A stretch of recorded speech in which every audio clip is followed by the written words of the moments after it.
आपको स्मरण में होगा, शिवरात्रि की रात्रि में आप लोगों ने सबने अपने अपने घर में दिया जलाया होगा। दीप जलाया कि नहीं जलाया पूजन में? बोलो तो सही, जलाया ना? शंकर जी को बेलपत्री चढ़ाई कि नहीं चढ़ाई? चढ़ाई ना? अभिषेक पूजन किया ना? तुमने दिल से, भाव से, मन से शिवरात्रि के दिन रात्रि के समय शंकर भगवान की आराधना करी। भूलवश भी अगर तुमने दिया जलाया है तो मेरा शंकर भगवान जब चोर को कुबेर बना सकता है तो साल भर में तुम्हें भी तो कुछ ना कुछ दे सकता है। इंतजार करो कि तुमने जो पार्थिव शिवलिंग की पूजन करी है रात्रि के समय पर,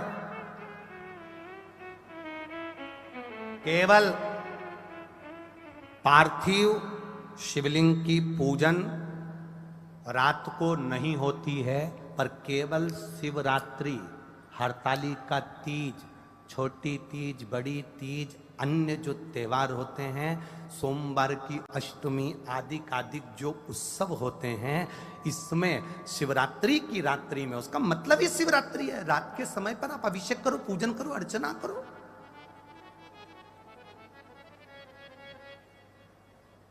उसका काम शिवरात्रि, रात भर आराधना करिए, रात भर अर्चना करिए। एक बार हमने बहुत पहले 2-3 साल पहले कथा में कहा था कि शिव जी का अभिषेक रात में नहीं होना चाहिए, केवल शिवरात्रि एक ऐसी होती है जिसमें शंकर भगवान का अभिषेक रात्रि को होता है और दिल से करना चाहिए, पूजन दिल से करना चाहिए। कुछ विधर्मियों ने हमारी पुरानी क्लिप निकाल के उसको आधा काट लिया और आधा काट कर उसमें ये चला दिया कि रात्रि में अभिषेक नहीं होना चाहिए, तो वो पर उसने पूरी नहीं चलाई कि गुरुजी ने क्या बोला कि शिवरात्रि की रात्रि को रात भर पार्थिव शिवलिंग का पूजन करिए, आराधना करिए, अर्चना करिए। उसने उतना चलाया कि रात को शिवलिंग का पूजन ना करें। बहुत लोग लगे हैं धर्म को खींचने में, सत्कर्म को खींचने में।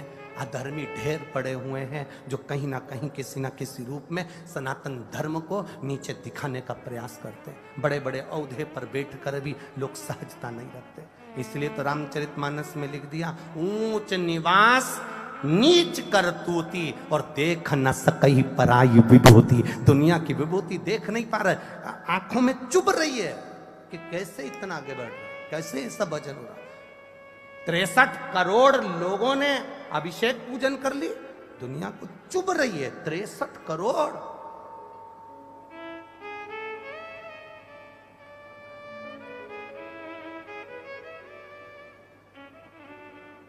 चुभ रहा है।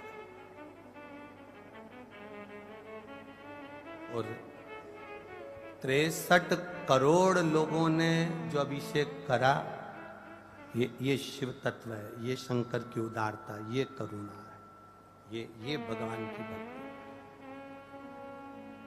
यहां तो कितनी सुंदर बात कही, भूल से भी शंकर का जो गुणगान कर लेता है। एक भील की कथा आती है शिवरात्रि की, आप लोगों ने पढ़ी होगी भील की कथा। पेड़ पे चढ़ गया, हिरण को मारना था, बच्चों का पेट भरना था, मांस चाहिए था। पेड़ पे चढ़ा, पानी की छाजल, अब इधर छाजल जानते कि नहीं जानते हमें नहीं मालूम, कपड़े की बनती थी, मोटे कपड़े की छाजल जिसमें पानी भरा था, ठंडा पानी रहता था। कपड़े की छाजल लेकर ऊपर चढ़ा, पेड़ पे टांग दिया, चढ़ गया ऊपर।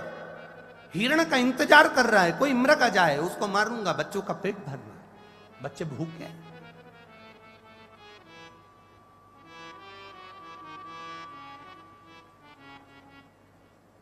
और चला, पेड़ के ऊपर चढ़ गया और पेड़ के ऊपर चढ़कर वो छाजल जो थी वो पेड़ पर टांग दी और पेड़ पे टांगी।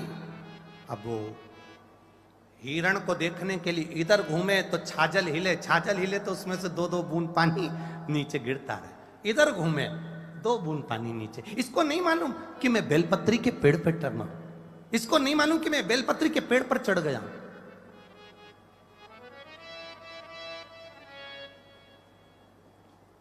इसको मालूम ही नहीं, बेलपत्री के पेड़ पर चढ़ाऊं उसको नहीं मालूम। उसके स्मरण में गए।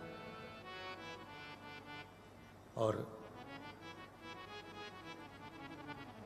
नीचे एक शिवलिंग था, बस ठीक है, नीचे एक शिवलिंग था। बेलपत्री गिर रही थी, बूंद बूंद पानी नीचे गिर रहा था, शिवलिंग पर पड़ रहा था।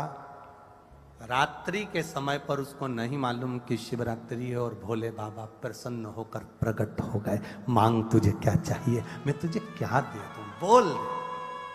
सरल है ना, सहज है मेरा शिव, मैं तुझे क्या दे।